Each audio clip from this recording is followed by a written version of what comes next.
Mr. Klein, What, sir? is your webpage down? I don't think so.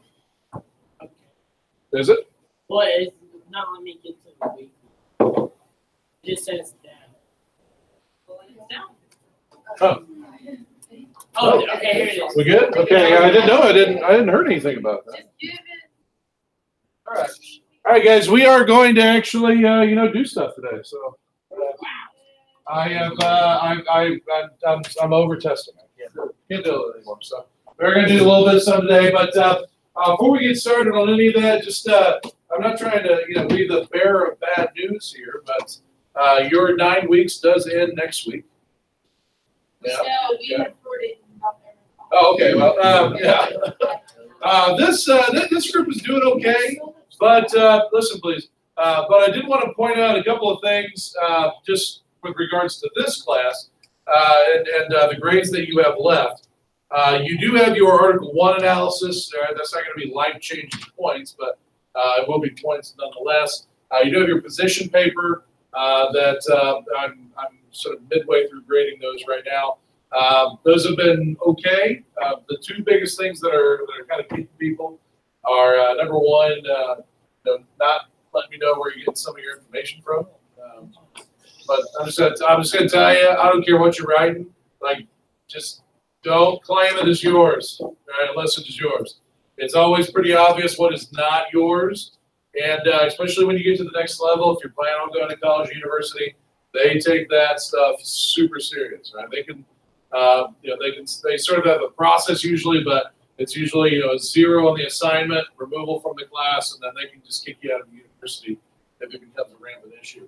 So take that very seriously. If it's any sort of a written thing, unless it's like a written test or something like that, if it's a written thing, then make sure that you're letting folks know where you're getting that information from. The other issue is that I'm getting some really strong arguments for marijuana legalization, which is fine. But the prompt is tied to who should be making the decision on that. Should it be the states or should it be the federal government? So getting away from that prompt that's hurt a few people. Now, having said that, it's not like people are flunking this, okay? It just may be the difference between like a B, a B or a high C or a low A or something like that. So don't let me telling you that panic you. But I just wanted to kind of give you a heads up of how things are looking. We do have a few more points that are available as we go into next week. Just a reminder that at the end of next week, that's when your last current event journal for the 9 weeks will be due. If you're looking for a chance to get that little bit of extra credit to bump you up a certain point, there's 6 points available there. There is also going to be extra credit available today. So you picked today to be in class. We're going to play a game with the last 10, 15, 20 minutes of class. Games. Huh? Well, today is your lucky day. Well, no, the answer is But you're gonna be able to work in a team, Aubrey. That makes you feel better? Last time with the whiteboards. No, it's something different this time. I like little games. So, all right, but here's the deal, guys. We are gonna, now that I feel like we can actually start getting into some stuff, we're gonna start getting into our study on the legislative branch. This is gonna carry us through all the way up to spring break. We're gonna take a couple of weeks here. You guys are 3 weeks away from New York. So we'll take those 3 weeks. I know, get excited about that, guys. I'm excited for you. I wish I was going with you. I can't tell you how badly I wish I was going with you. But I expect, lots of pictures and stuff like that. Just out of curiosity, how many of you are doing the Museum of Natural History? Any of you actually are doing the secondary tour through Gilder Lambert that I set up? I'm really excited for that, and I don't know where you guys land on that. It's very cool. I think it's neat to be able to have an opportunity to interact with the real stuff. Right? I'm not a huge fan of the Museum of Natural History. If you're thinking it's going to look exactly like it does at night at the museum, you're in for a really big letdown. Okay. The only thing that is the same is that they do have that giant T-Rex skeleton. All right, but otherwise the museum is very different, and they have a few. I mean, I'm talking like a spattering of legit artifacts there, but it's a lot of wax mannequins showing you what things would have looked like. And yeah, I mean, as a historian, like that stuff sort of drives me nuts because I would rather work with real artifacts rather than, mannequins that I can find at Kohl's or something like The secondary tour over at the New York History Society, which is, if you signed up for that, it's right afterwards. Everything you're going to interact with there is the real deal. And when I set that up, I requested a few things. So they've got the letter, the little note that Robert E. Lee wrote to Ulysses S. Grant to ask for surrender. They have that. I think that's kind of a cool thing to be able to look at. They also, I told them you have to bring out the hair. They have a bag of hair, which is a little weird, but it's hair from James Madison's head. Dolly, when James was dying, Dolly snipped some hair from him on his deathbed, and they had that hair. Why would you do Actually, that was a pretty common thing. They used to make hair jewelry. It was like a remembrance thing. Yeah. So I've asked them to bring that I'm out. gonna do that to you, Mike. Oh, cool. Okay. I'll give your hand. I don't know what to do with that. I thanks. I think I'm flattered. I guess. Yeah. But they've got they've got Ben Franklin's notes and his copy of the Constitution that has his handwritten notes and stuff on top. So it's just little things that I think are really really cool. I'm excited for you guys to spend some time there, and I'm hoping for good stories and lots of pictures. We'll see.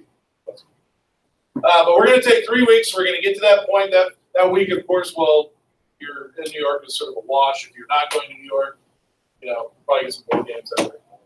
Not going to Oh, okay. you're not going to miss anything in here. We come back from New York. You guys have 4 days, and then you go to spring break. Okay, so we are going to be doing a little bit of stuff during those 4 days. Not going to just be come and waste your time, but it will tie back to Congress. So that'll be our big focus the whole way through spring break. Okay, so like, for example, so, Is that the immediate next week? we will go to school for one class period. On that one. See, I guess I thought that was over spring break. I mean, it partially be, but we'll miss. I mean, I'm not going to punish you for we'll work something. If needs be, I'll try to get the list of everybody who's going and we pay. So, I'll punish you. yeah. Are you going to New York as well? I'm not. Jan, that's a wild, couple weeks there. I am. Have fun. New York's great. I couldn't pay for New Drink York. it I know, up. that's a lot to ask, right? James in Europe. Europe. Generally seen a lot. That's a lot, yeah. No, I get it. That's a lot. So, all right, we'll worry about that when we get closer to it, but, I'm not gonna hold it against you. But here's the deal, guys. I did this with the Constitution unit that we just finished. I'm just not huge on the notes, but I do like to have a basis. So we have the one little set of notes for the Constitution. We're also going to have that for Congress. That's what we're going to do today. I need like 10, 15 minutes. That's all. It's a very short. It's just laying some of the basics. The way I sort of approach this is, these are the things that I think every American should know about Congress, and then we'll build off of it and some of the in-depth stuff as we go forward. So for these 10 to 15 minutes, I do expect you to take these notes, please. We will have a final exam at the end of this class, and it is the basics. It is class today.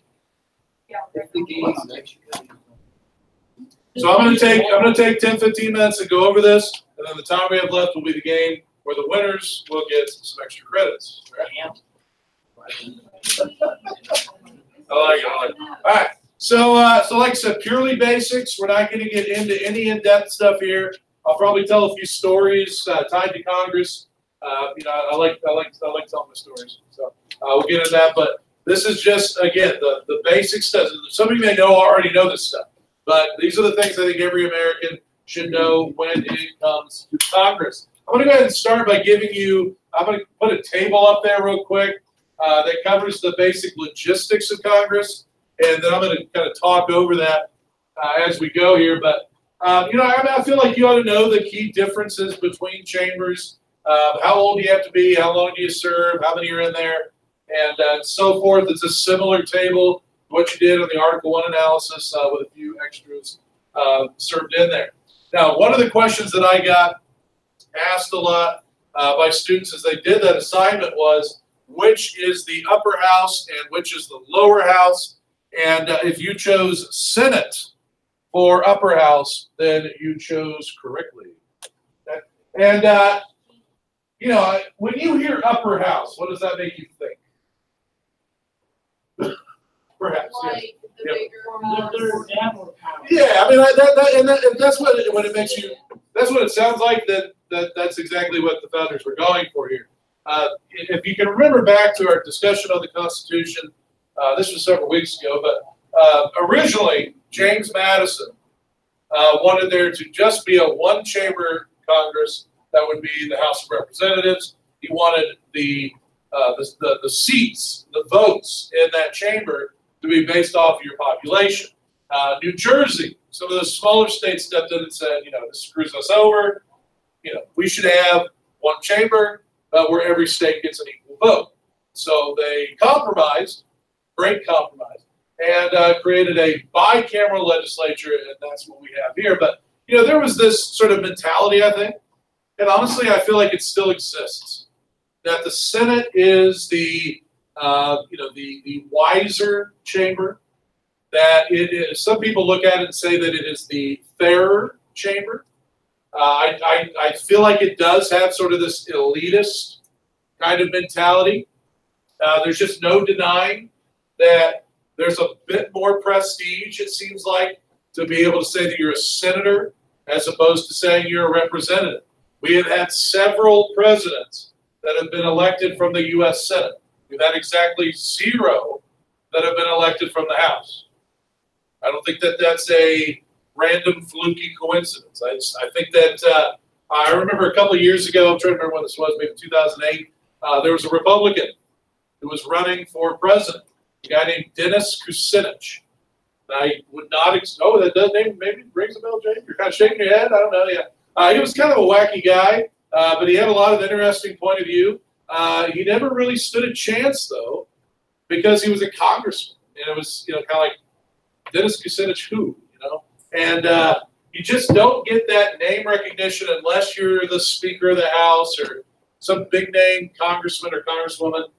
You just don't get the name recognition. The Senate has this sort of upper class elitist feel to it, right? What is the nature of faith? I'm going to get to that. Yeah, I'm going to get to that in just a minute here. But just to wax on a little bit here, 30, you got to be a little bit older. You get a little longer term if you're in the U.S. Senate. I think this is important here as far as who you represent. In the Senate, you represent the entire state. Now, your 2 senators, if you didn't know, Mike Braun, blue shirt himself, and then Todd Young, they don't represent, Mike Braun is from a little bit north of Indy. Todd Young is from way down, like Ohio River south. And that doesn't mean that Mike Braun is the northern senator and that Todd Young is the southern senator. No. You could have, theoretically, myself and Mr. Pruitt both be the senators for Indiana.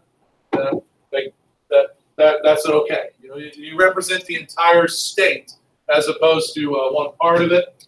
Like I said, sometimes there's an argument made here. I think this was the argument that New Jersey made, is that this is the fairer chamber. All right? Can anybody argue against that the Senate is not fairer than the House of Representatives?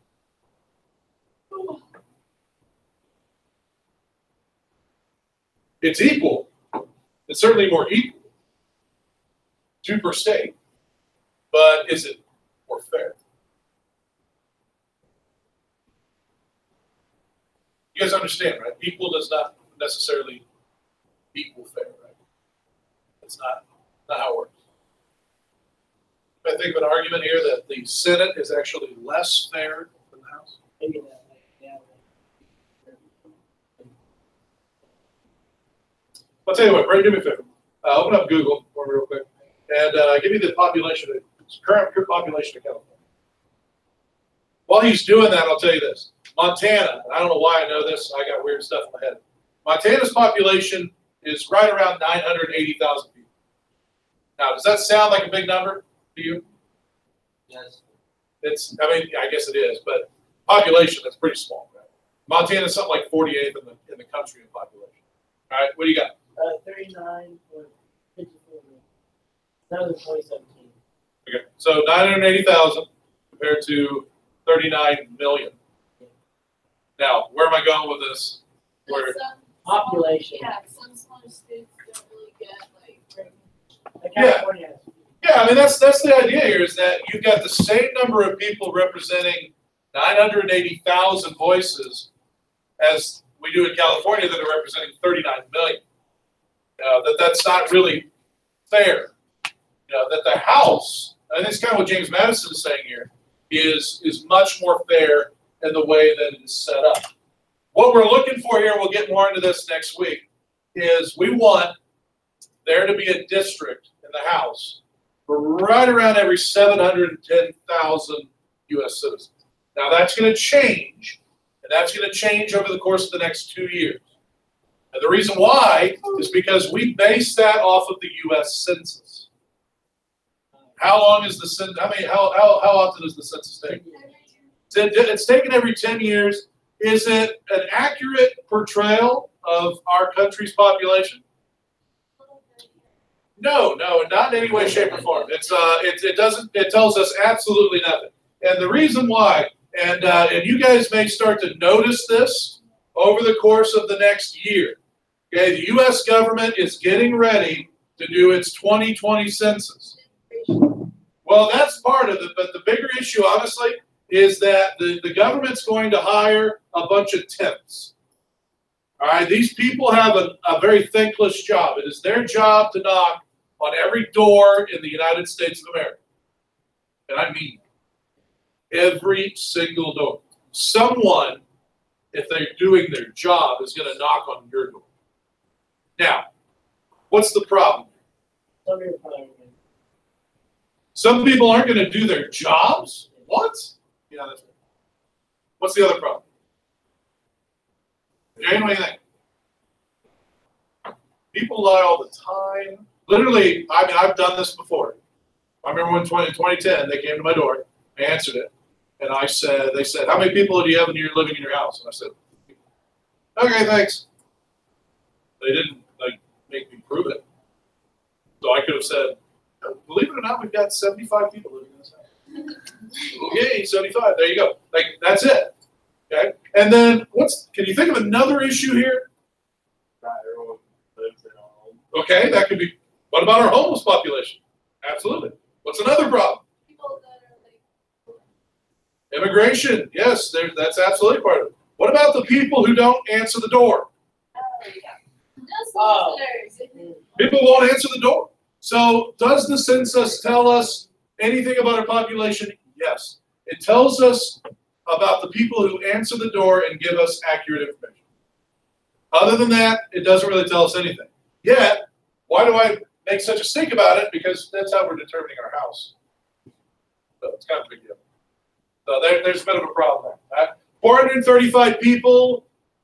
Somebody asked me, earlier in the week, why such a weird number? Yeah, good question. We've sort of been on that number since the early 1900s. Think of it kind of like a giant pizza with 435 slices. The kind of pizza I like. Each state is going to get so many slices. That's dependent on the population.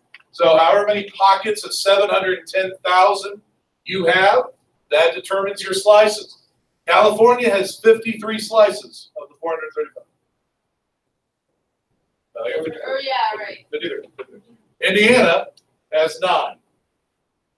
Montana has 1. And if it tells you about, how small Montana's population is, it is the 3rd largest state in terms of geographic size. Rhode Island, which is the smallest state geographic size, has 4. So there you go. So then there's more people in Rhode Island, which, by the way, you can walk across the whole state in a day. Legitimately. No, but I know people. But you can't. You can walk across it in a day. Then you got Montana. Yeah, this has one person served. All right, real quick here. Brayton asked about nature debate. You guys need to know what a filibuster is and what a cloture is. All right, my 5-year-old who got bored at a basketball game came in and helped you out by underlining those 2 words. Okay, Thank you, Rowan. All right, but look, I mean, this is part of their job. If you're in Congress, you debate. You stand up and you argue over bills. All right, if you were in the House of Representatives and you have something that you want to say, brother, stand up and say it. You only got 30 minutes. You got 30 minutes, and then you got to sit down and shut up. As the student section says. Huh? In the House of Representatives. But over here in the Senate, where they write their own rules, and I mean that, they actually write their own rules. All right, they wrote a rule in called a filibuster, which means that if Riley Blackford is in the U.S. Senate, Senator Blackford, okay, let's sound that. Here we go. All right. Senator Blackford, if he has real strong feelings on a bill, and he'd like to, as they say, talk it down, then he can do just that. He can stand up, and as long as you can physically stand, no one can force you to shut up. Longest filibuster we ever had, Strom Thurmond was a senator from South Carolina, spoke for 24 hours and 15 minutes. Spoke out against the Civil Rights Act, which is not something I'd like, associated with my name in U.S. history. Really didn't like the Civil Rights Act. Was he racist? Yeah, he was. And he went on a rant for a whole day about it? Yeah, actually more than a day. He never sat down. He never left to go pee. Didn't eat. He just got rolling. Now, I had somebody ask me a couple of years ago, Mr. Klein, does he really have 24 hours worth of material? Did he really not like it that much that he went on for 24 hours about the Civil Rights Act? Of course not. He talked for a couple of hours, about 2 hours, about the Civil Rights Act, and the remaining 22 hours and 15 minutes, he read from the Washington, D.C. phone book. That's it. Yeah, you can talk for as long as you want. You don't have to say anything relevant. You can talk for as long as you want. Just 2 years ago, you guys know the name Ted Cruz, right? Ted Cruz wanted to filibuster, and he did just that. He stood up. Now, he didn't go 24 hours, but he went several hours, talked for a little bit about the bill he didn't like, and then he read from the assorted works of Dr. Seuss. Because you can. That's how it works, okay? Now, after the Strom Thurmond filibuster, the Senate wrote a new rule called cloture, which is what I call the shut up button. If they can get 3/5 of the Senate to tell you to sit down and shut up, then you have to be quiet. But 3/5 of the Senate is 66. 66 senators all voting the same way in a Senate that is currently divided 56-44. Not going to happen. So you can filibuster. But what we need to know, those are two terms that we. I want to show you, Erica, will you turn the lights off for me? I want to show you guys a couple pictures here. Yeah, bro. No, I think he was proving a point. That's basically how it works in filibuster. Yes. No. I mean, we've come to expect that, right? Yeah. I want to show you guys a couple pictures here. These are the chambers where the House and the Senate meet. This one might be familiar to you. I don't know if you guys got a chance to see this when you guys went to D.C. No. If you, by the way, if you're ever in D.C. and you would like to see Congress at work, you can call your congresswoman, who is Susan Brooks, and she can get you a little pass, and you can sit up in the gallery and watch Congress at work. If you're looking for something to ruin your day, then go do that. That'd be my suggestion. I say that because I've done that a couple times, and I've never walked out of there feeling good. And I'll tell you why in just a minute. Before I get to that, though, this is where they do their work. And yet, look at the picture. Is there anything conspicuously missing? That's it. You'd think they'd want to write something down. They'd take, they'd have some notes or something like that. Now, we've got tables here, but they have microphones.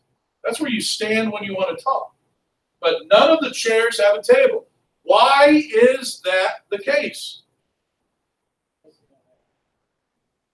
No, they just don't do a whole lot of work there. This is where they go to vote. This is where they go to maybe debate.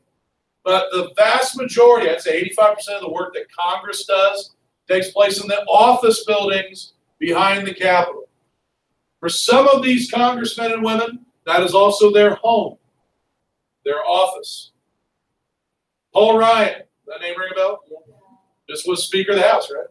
For a long time. Paul Ryan's from Wisconsin. Back in Wisconsin, he's got a home where his family lives. They have bills to pay. Is he supposed to pay his mortgage and then go to D.C. and have another home? These guys don't get paid that much. No. So a lot of these congressmen and women, they live in their office. They hang their suits up in the closet. They have a pull-out couch. There's a gym in the bottom floor. They go down and they take a shower down there. Okay? It is not a glamorous lifestyle for everybody serving in Congress. In those office buildings, that's where they'll hold their meetings. That's where this work gets done. Okay? And then if they do need to get to vote, they have an adorable little choo-choo train that connects the office buildings to the Capitol. It can only be used by members of Congress. And it's hard to explain what it looks like, but if you've ever been to the Muncie Mall at Christmas, Yeah. they have that little choo-choo that goes in a circle. My kids used to love it. It's a slightly larger version of that. I kid you not. It's adorable. It really is adorable, right? And it moves reasonably fast, so it's a quick way for you to get back and forth if you need to vote. Last time I was in D.C., I went up, wanted to see what was going on. So I knew the House was in session that day, so I was sitting up in the gallery. I was sitting up sort of over here. And you guys probably can't see it, but on the ends of these aisles, there's an ID scanner. So every member of Congress gets this ID card. And they use it to, you can go any of these you want. Time to vote, scan it, press the green or press the red. There you go. All right, so you don't have to sit in an assigned seat or anything like that. All right, you can scan it from anywhere in the room. So the day I was there, Congress was in session, and I was kind of hoping to see some action. I got in there, sat down. These guys and gals are just up, walking around, having a good time. You can overhear what they're saying. Some of them were planning vacations. Hey, you want to go out to eat? You want to grab a drink? So on and so forth. At no point did they actually sit down and do any real work, but they did vote. I saw them cast some votes. Well, the day I was there must have been Take Your Kid to Work Day. There were kids everywhere, running around. All right, they had their cute little, clip-on ties. They looked, nice, but they're just running around. And I'll never forget, I saw this little Damien heathen child, just pell-mell, had absolutely no control. I have no idea whose kid he was. But he was running around, and he's going up to the members of the House. He's like, grabbing their arm and tapping them. They'll turn around, and he would stand there with his hand up. And these guys were giving them their ID card. And he was going over, and he was just like, scan, scan, scan, scan. I don't know how many laws he voted on, but I'm pretty sure that's why we have high taxes. It's because this little, heathen child just kept casting votes. I'd like to think that they realized what was going on. They canceled them out, but I don't know. So I didn't feel good when I left there. I didn't feel good when I left. But I decided to leave there, walk down the hallway to the Senate chambers. A little different room, a little brighter. I don't love this room. It's kind of sterile. Okay. But as I approached, I came in through this door. And as I got outside the door, I could hear somebody in there just, going to town, passionately talking. I thought, now this is what I want. So what I expected is I was going to come in and they were all going to be sitting there listening to this very passionate speech. Yes, government at work. I walked in and there was one guy. This guy right here. John Thune. He's a senator from South Dakota. There was him. There were 3 page boys asleep. And there was one guy sitting there. That was it. But he was waving the fists and he was going to town. What I did notice is that there is a camera right here. It goes to C-SPAN. And so if you think about it, and you're in South Dakota, you happen to turn on C-SPAN. What do you see? You don't see an empty Senate, right? You see your senator passionately talking about whatever he's talking about. That's what the people want to see. Okay. One cool thing about the Senate, they do have desks. And those are the original desks from the original Senate. And it's been sort of a tradition that you graffiti the desk that you're assigned to. Got to put your name into it, draw some doodles and stuff like that. So, you can open up the desktop and you can see Harry Truman, Lyndon Johnson was here, John F. Kennedy was here, so was Marilyn. You can see all that. Oh my God. Right on the desk. That's kind of she probably. All right, last thing here. I told you, I'm mostly just telling stories here, and I kind of get wrong with it. But I think we got to know what they do, right? I mean, they are the lawmaking branch. So it's not like the president can just walk in and make something a law. Only Congress can really do that. And when we talk about powers of government, let's understand something, guys. Our founders, they gave us a lot to think about when it came to Congress. All right, that's what they knew the most about. They had never had a president. They didn't have any sort of national court system, but they did have a Congress before we had the Constitution.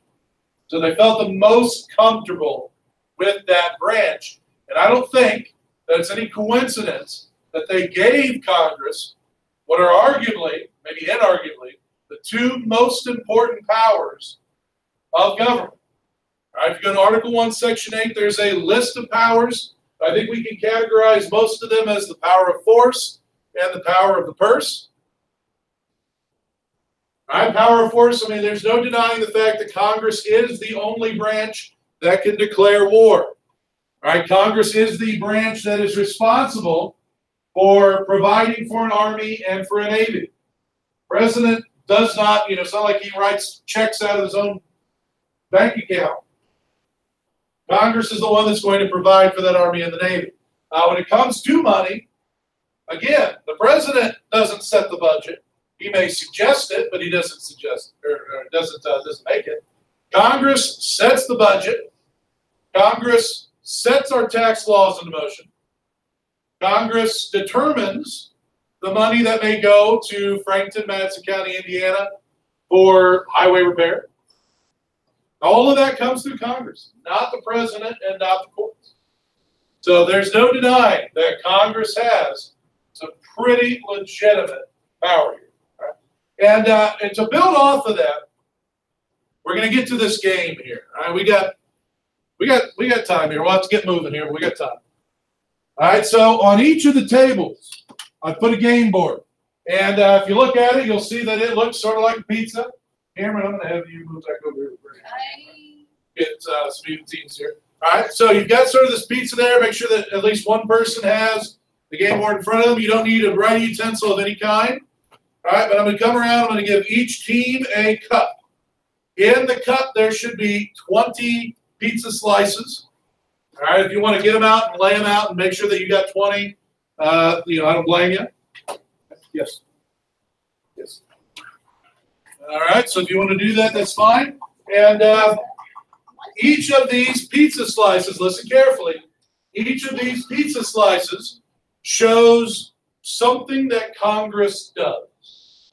All right, and the way that I've got this laid out on your pizza here is that I've sort of separated all of these into 4 groups. And you can see that on the game board. Some of these are things that Congress does where they exercise their power given to them by the Constitution.